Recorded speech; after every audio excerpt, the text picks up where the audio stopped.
Wait, shut that door if you can, real quick. Yeah. Hey, what's up, craft beer aficionados? Flying Brian J here.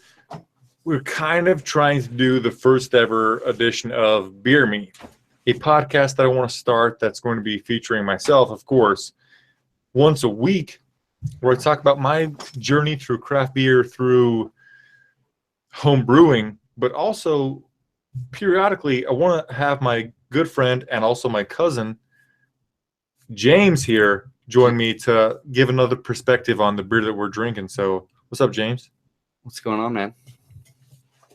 Well, you know as good as anybody that I've just been drinking beer with my friend James.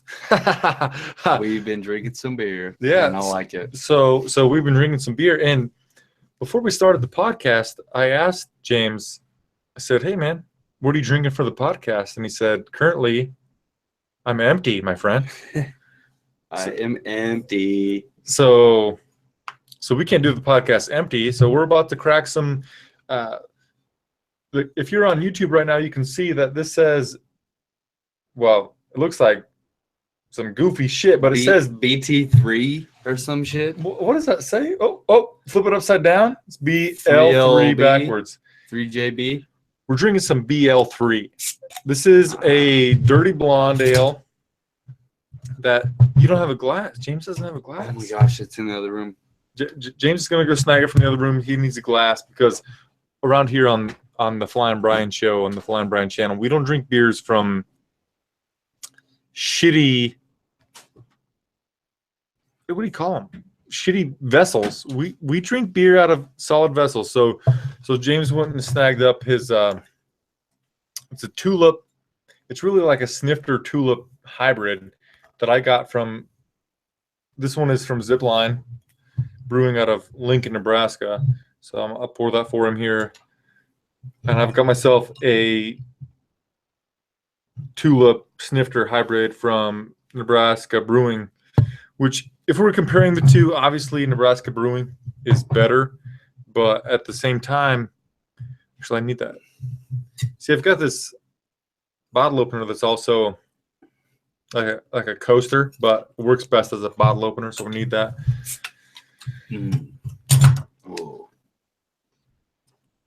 What do you think of that one, James? This is called BL3.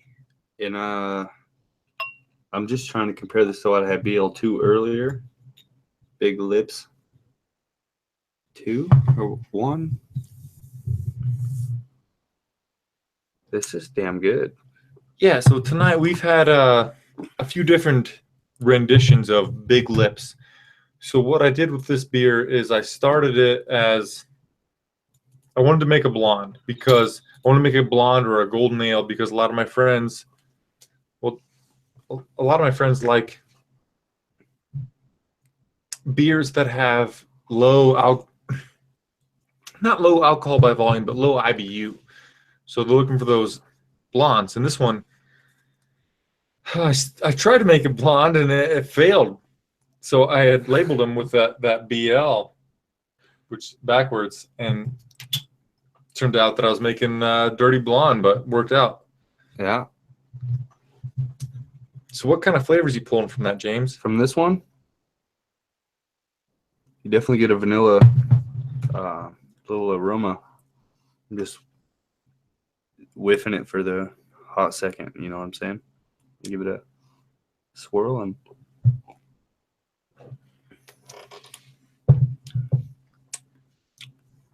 it's light.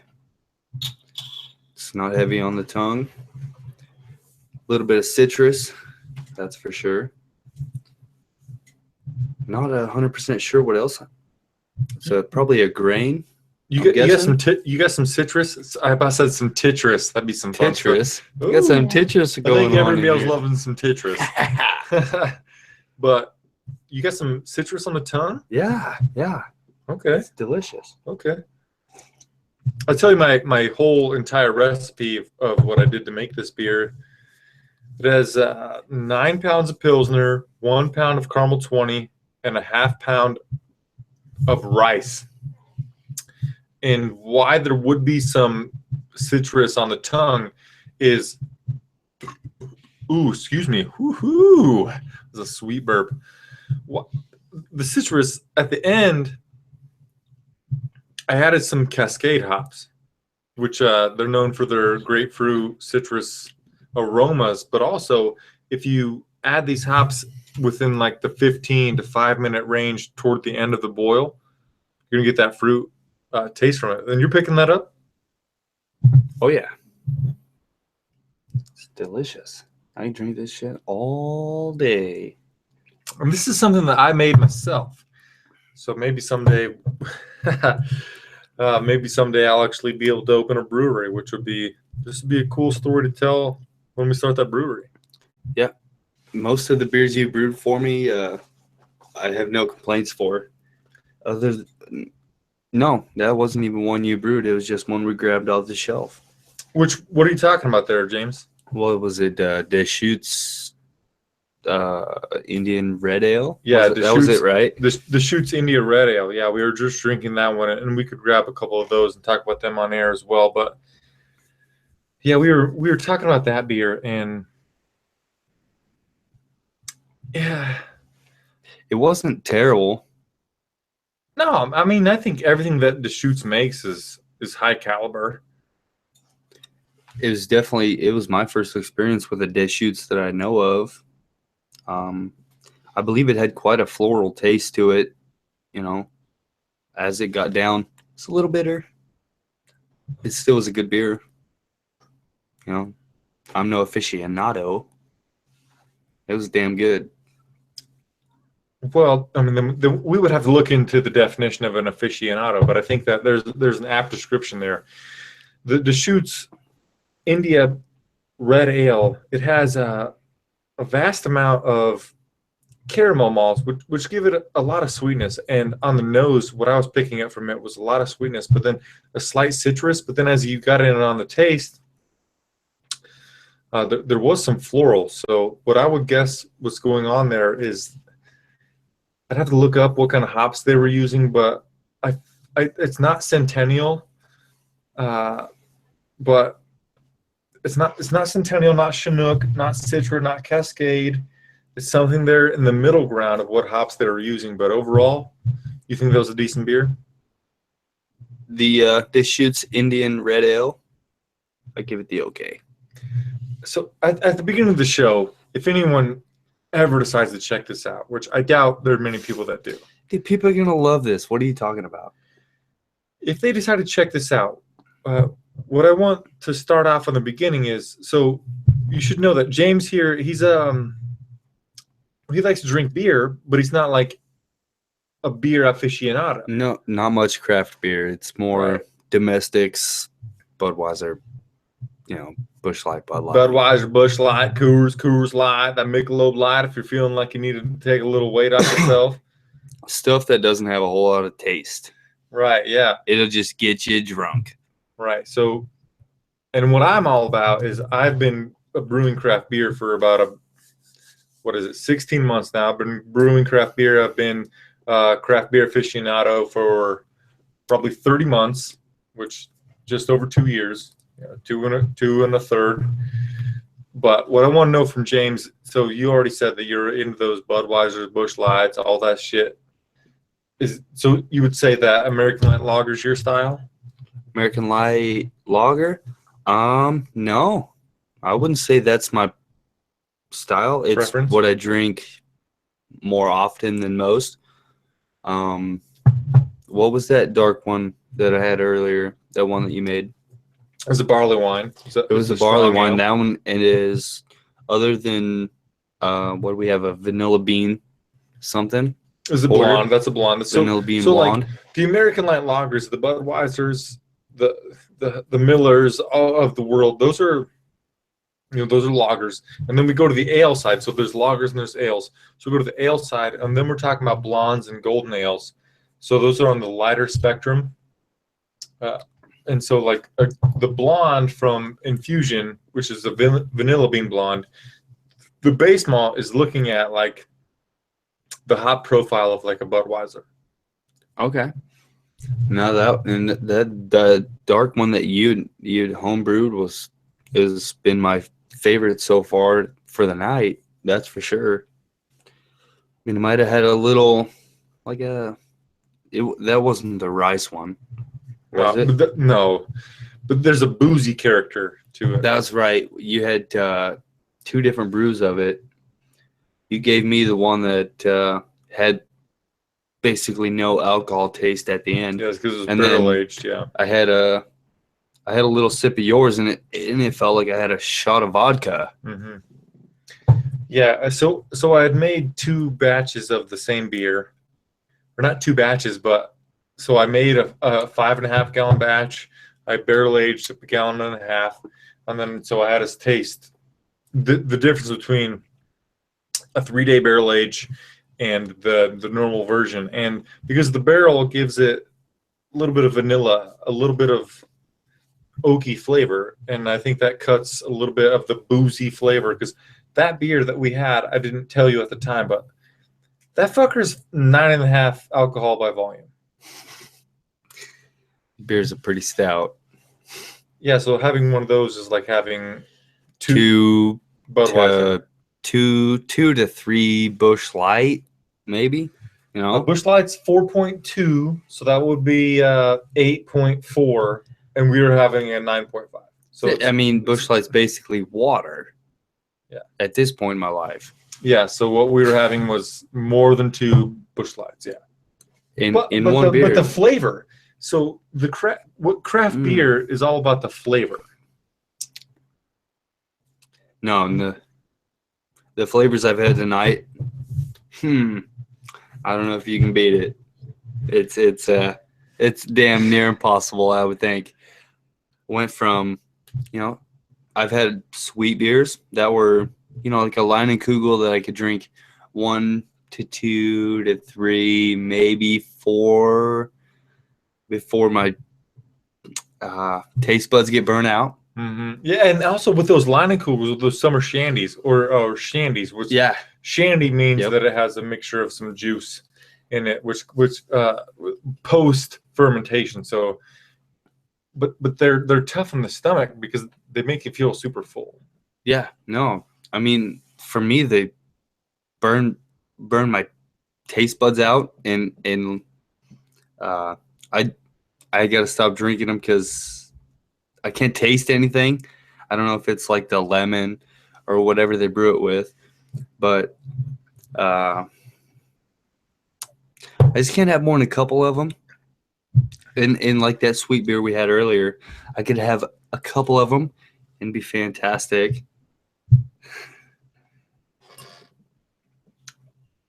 Yeah, but like this is BL3, right? Yeah, BL3, which again means that I started out trying to make this beer a blonde, didn't work out. It's actually a dirty blonde, or it's the color is closer to pale ale. The IBU is closer to blonde, so I called it dirty blonde, but I'm naming it Big Lips, but yeah. Flying Brian's Big Lips. Mm-hmm. I'd go for it. Fall for it about every time. Yeah, them big lips. I got these tiny little bird lips, actually, man. Which one was the one that tasted like it had like a little, like a 1/4 to 3/8 shot of vodka after the end of it? I think you're talking about the straight up barley wine. Is what I think you're talking about. That could be it. I don't remember which one it was. I think we probably have some barley wine in the fridge next to us. We can have that if you'd like. Talking my language. So for the listeners who, for some reason, have made it this far to the episode, 1, appreciate you. 2, there is a beer fridge I could literally almost touch behind James here. I can touch it. So, I got long arms. So, like, that's the thing. So the studio looks pretty presentable behind me here. But the alcohol, always super close. Very close. So we can talk about what our next beer would be. I forgot to talk about at the very beginning of the show what I want the show to be. What I want the show to be in the future is I want to talk a little bit about craft beer news. I want it to be about craft beer tasting, and I want it to be a little bit about craft beer like discovery. So tasting and discovery, you're thinking are super close together, but it's not the same thing. What do you think, James? Yeah, I missed your whole question. Sorry. No, I mean, okay, so craft beer discovery and craft beer tasting are two different things. So we could have a beer that is in town.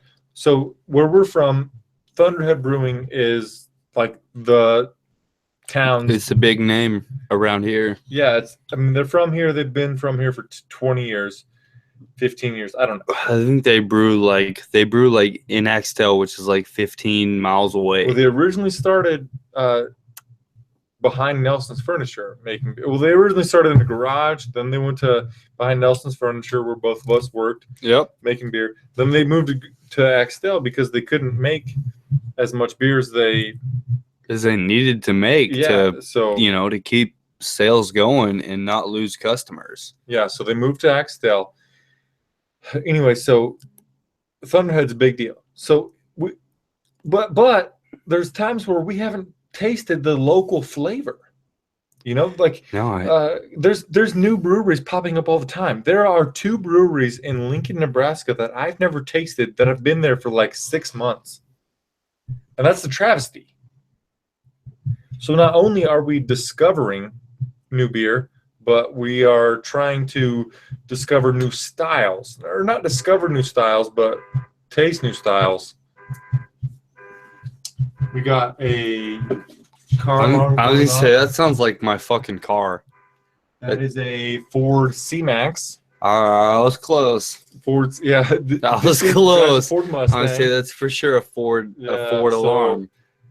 I was a hot second worried about it. Anyway, so really, guys, what this was, it was a trial period for a podcast that we want to do in the future, where we're going to taste beers, talk about the beers. And what I want to do a lot of is talk about the state of craft beer in the United States. Because, James, did you hear that Lagunitas sold to Heineken? I did hear that. It was just a couple days ago, or in the last couple days, right? At time of recording, I think it actually happened yesterday. So it's a big deal because have you ever tried Lagunitas? No, I have not. So Lagunitas, it's been a craft brewery that's been on my radar for a long, long time, and I think it's tasty as fuck, man. Lagunitas? Yeah. I don't know if I'm pronouncing it right. I really don't know, but Lagunitas. I'm trying to think of my Spanish, in high school. I think I'm pronouncing it correctly, but anyway, I would say Lagunitas. Lagunitas. Anyway, it's tasty as fuck, and they make some amazing beers. They sold out to Heineken. Are you still going to buy them? I'll still give them a try, but being under, like one of the, in my opinion, tastes like piss beer, Heineken. Mm-hmm. But I have to interject. You know why Heineken tastes terrible to Americans? It's that green bottle. You know that the light coming through bottles makes beer taste skunky. So I don't know why they don't just put it in brown bottles. That's a good question. Answer, hyperbole, simile, metaphor, whatever it was. I can understand that, you've like in America, your mass-produced bottles are dark brown. They reflect a lot of light. They try to keep the flavor in as much as they possibly can because there isn't any. Green bottle, as long as they don't, if they don't put like a green bottle on Las Gunitas. Lagunitas, right? Yeah. Gunitas? Are you familiar with Corona? Of course. You know it tastes skunky as fuck? Corona, Sol, Modelo. All of that shit that's in clear bottles, it tastes like shit because it's in clear bottles. And Yeah. it's coming from Mexico, and Sun- it's changing temperatures a whole bunch of Sun's times. burned right through it. You Yeah. know, I'm It's sorry. tainted. My verbal skills are not here today. I've had 2 hours of sleep in the last 42 hours. Give me a break. But Coronas, Sol, Modelos, Dos Equis, clear, green, light brown bottle. Changes the taste, flavor, temperature of it fast. Yeah, the UV rays coming through that bottle. That's why the number one. Well, that's why. So let me ask you this, James, and I want to ask you this before I tell you the piece of information. You're at the liquor store. You're trying to buy some beer. Two beers have the same exact label. They are cool as fuck. I don't know what we think of as a cool label, but like, I don't know. Skulls, you know, like It's some got skulls, tattoos. naked ladies, and a marijuana label. Yeah. Okay. Okay. There's a can and there's a bottle. Which one are you buying? Bottle. Wrong answer. Wrong answer.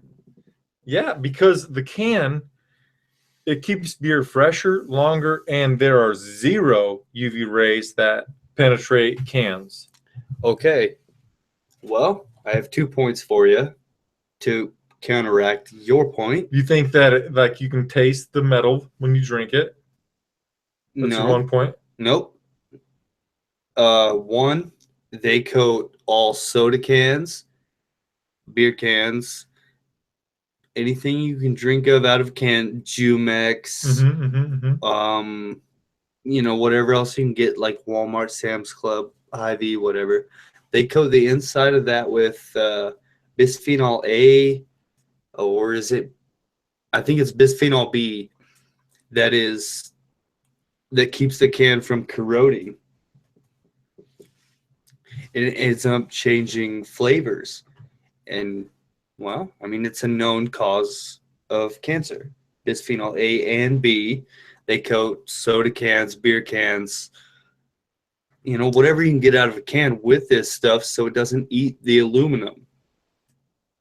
I am going to have to look into this.